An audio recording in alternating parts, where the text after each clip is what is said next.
जब जैसे कि आप लोगों को ये जो आदत हो गई है ना पैसे बचाने की, ये क्यों हुई है? क्योंकि जब आपने 500 रुपए बचाए थे ना, तो आपको खुशी इस चीज की हुई कि अरे ये 500 रुपए बच गए, तो और आप बचाने के लिए प्रयत्नशील हो गए। और कई लोगों को देखा गया है जो घर में कमाने वाले होते हैं, वो कमाते तो हैं लेकिन 1 रुपए भी अपने ऊपर खर्च नहीं करते हैं।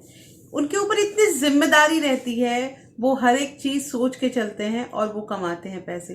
लेकिन कभी ये चीज सोचा है कि अगर घर के प्रत्येक सदस्य, एक परिवार के प्रत्येक सदस्य यही चीज सोचने लगे और ये सोचने लगे कि अब हमें कहाँ क्या खर्च करना है और कितने पैसे बचाने हैं, तो उनके परिवार में कभी पैसों की कमी हो ही नहीं सकती है।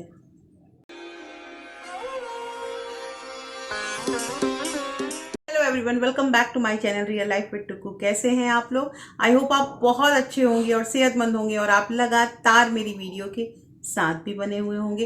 दोस्तों, जब हमारी सैलरी आती है, जब हमारा सैलरी क्रेडिट होता है और एक जो मैसेज आती है और उसकी आवाज़ हमारे मतलब कानों में रहती है, तो एक तो पहली चीज़ कि हमें पता रहता है कि हमारी सैलरी कब आने वाली है, डेट पता रहता है। तो हम इंतज़ार करते हैं कि कब सैलरी क्रेडिट होगा, कब होगा। और जब वो मैसेज आता है तो कितनी खुशी होती है। खुशी इस चीज़ की होती है कि जो 30 दिन हमने लगाए, जो 30 या 35 दिन जहां हमने खर्च किए, अब उसका मेहनताना हमारे पास आ गया है। अब घर में जो जो चीज़ की ज़रूरत है वो हम कर सकते हैं।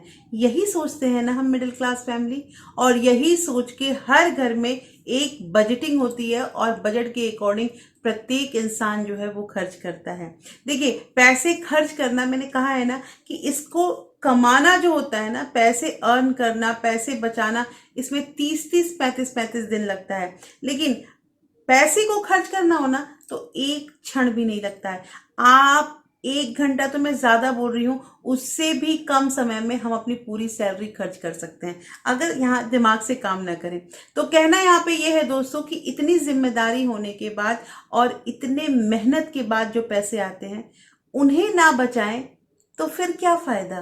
दोस्तों, आज की वीडियो बहुत इंटरेस्टिंग होने वाली, क्योंकि आज की वीडियो में हम बात करेंगे कि बहुत सारे बातें होती है और बहुत सारे हमारे अगल बगल के लोग भी कहते हैं कि पैसा बचाने का क्या फायदा होता है। तो ये पैसा जो होता है ना, ये बड़े काम की चीज है और इसका पता तब चलता है ना जब हमें जरूरत पड़ती है। तो दोस्तों, आज की वीडियो में जरूर अंत तक बने रहिएगा, क्योंकि अंत में हम एक बोनस पॉइंट के बारे में बात करेंगे।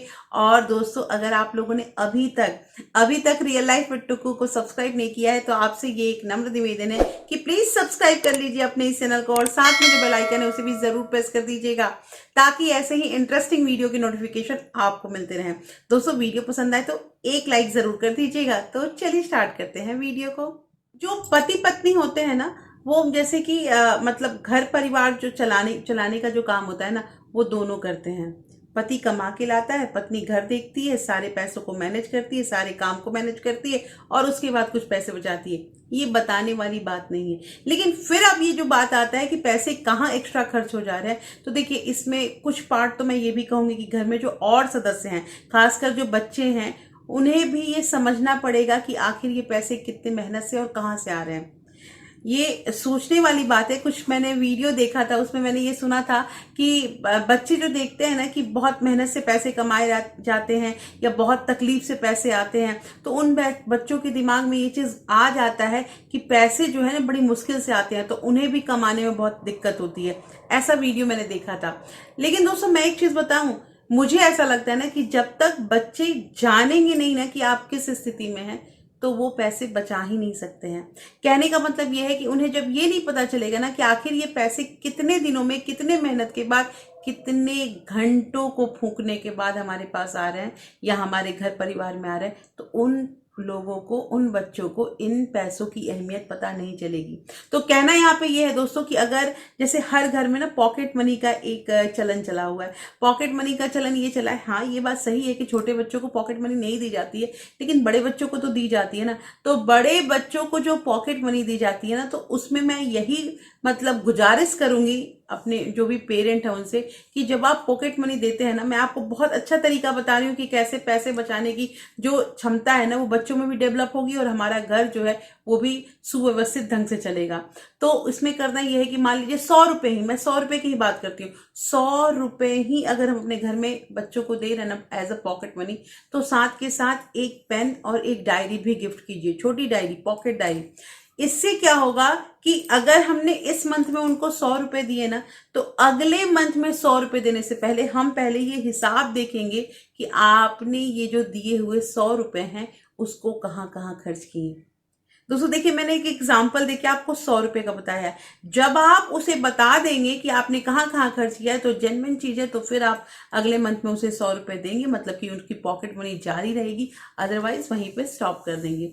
ये कंडीशन होना चाहिए। दूसरी चीज मैं आपको बताती हूँ जो मैंने अपनाया है, और मेरे ये अपनाने से मैंने देखा है कि बहुत बच्चों में चेंजिंग आई है, मेरे बच्चों में। तो मैं वही चीज आप लोग बताऊंगी कि जैसे कि मान लीजिए कि पर डे अगर बच्चा 10 रुपया खर्च करता है, तो हम उसको ऐसा कह सकते हैं कि अगर तुम 10-10 रुपए करके 5 दिन में 50 रुपए बचा देते हो, तो पक्का छठे दिन जो है हम आपको उसका 100 रुपए कर देंगे।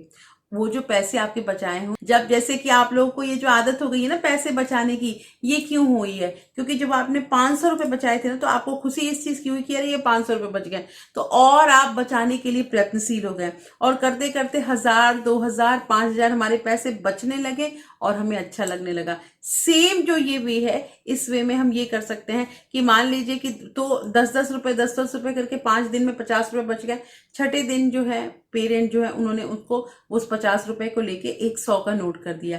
दोस्तों एक चीज आपको और बताऊं कि जो छोटे पैसे होते हैं ना, जैसे 10 रुपए, 20 रुपए, उसको खर्च करने में दर्द नहीं होता है, लेकिन 100 का नोट, जो एक बड़ा नोट दिखता है ना, उसको खर्च करने में सभी को दर्द होता है, क्योंकि उसमें एक इमोशन आ गया कि आखिर हमने 5 दिन 6 दिन पैसे बचाए, तब ना जाके ये पैसा जो है ये 100 रुपया हुआ।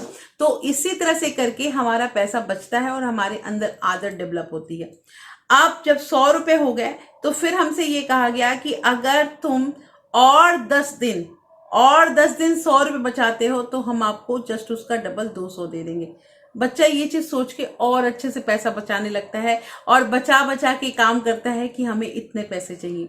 ये तरीका होता है पैसे बचाने का, और ये तरीका होता है धनवान बनने का। हम लोग, मैंने स्टार्टिंग में ही कहा है दोस्तों कि स्टेप वाइज अगर चलेंगे ना, और ये स्टेप जो है ना ये बहुत बेहतरीन तरीका है, इसके अकॉर्डिंग अगर हम चलेंगे तो हमारे पैसे बचेंगे भी और बढ़ेंगे भी। जैसा कि मैंने आप लोगों को स्टार्टिंग में ही कहा कि हम एक बोनस पॉइंट के बारे में बात करेंगे, तो बोनस पॉइंट यहाँ पे यही है कि दोस्तों हर एक चीज को, हर एक खर्चे को आप अपने डायरी में लिखिए। देखिए जो भी खर्च है, मान लीजिए आपने 5 रुपए का पान खाया, 10 रुपए की चाय पी, ऐसे भी अगर कुछ करते हैं तो उसको भी नोट डाउन कीजिए। उससे क्या होगा ना कि आप कैलकुलेट खुद का कर पाएंगे ना कि हमारा एक मंथ का खर्च कहाँ कहाँ है। क्योंकि अगर हम सोच के रखते हैं ना कि अरे हमने तो कुछ फालतू खर्च नहीं किया, फिर भी पैसा नहीं बचा, इसीलिए तो पैसा नहीं बच रहा है। लिख के रखेंगे तो पैसा डेफिनेटली बचेगा। और ये उपाय जो मैं आप लोग को बता रही हूँ, ये इम्प्लीमेंट किया हुआ है और पूरी तरह से मेरे लिए तो कारगर सिद्ध हुआ भी है। तो दोस्तों कैसी लगी आज की वीडियो मुझे जरूर बताइएगा। होपफुली ये वीडियो आपको अच्छी लगी होगी। अच्छी लगी है तो प्लीज लाइक शेयर सब्सक्राइब जरूर कीजिएगा। और हाँ दोस्तों, अगर आपके किसी फ्रेंड्स और फैमिली को ऐसे वीडियो की जरूरत है तो आप इसे ज्यादा से ज्यादा शेयर भी कर सकते हैं। फिर मैं मिलती हूँ आपसे ऐसे ही इंटरेस्टिंग वीडियो के साथ। तब तक अपना प्यार और सपोर्ट ऐसे ही बरकरार रखिएगा। Thank you, thanks for watching.